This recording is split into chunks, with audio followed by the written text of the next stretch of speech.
Today I'm going to show you how to use motion blur in CapCut.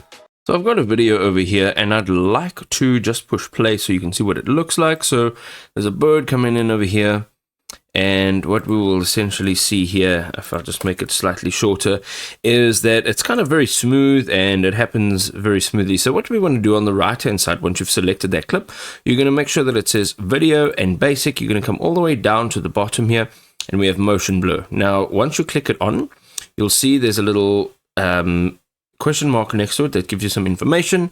It uses optical flow to create apparent streaking of movement in your objects. Now, if you want to apply this to multiple clips, you need to create it as a compound clip with the clips and then apply your motion blur to the compound clips. Now, if you do have more than one clip, so just for example, I'm going to just add this in here as well. If you do have more than one clip, then you're going to go ahead and you're going to select both clips, and you can right click and just say compound. So create compound, and that will then ultimately allow you to create a compound clip. So now what we're going to do is go ahead and we are going to click on this clip again. Let's come all the way down here and we're almost complete. You will see that we have direction as well as speed. So we want both, and speed, we want it just once.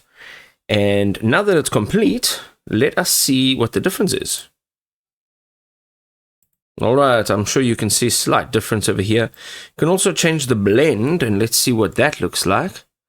Okay, that looks pretty good. So if you are, of course, you can imagine that there's not a lot of movement in this video particularly, but you'll see that it's a little bit more, the motion is a little bit more intense than what it was originally. So that's what it looks like there, and that's what it looks like there. So that arm actually has a little bit of motion blur in it. There we go, you've now used motion blur.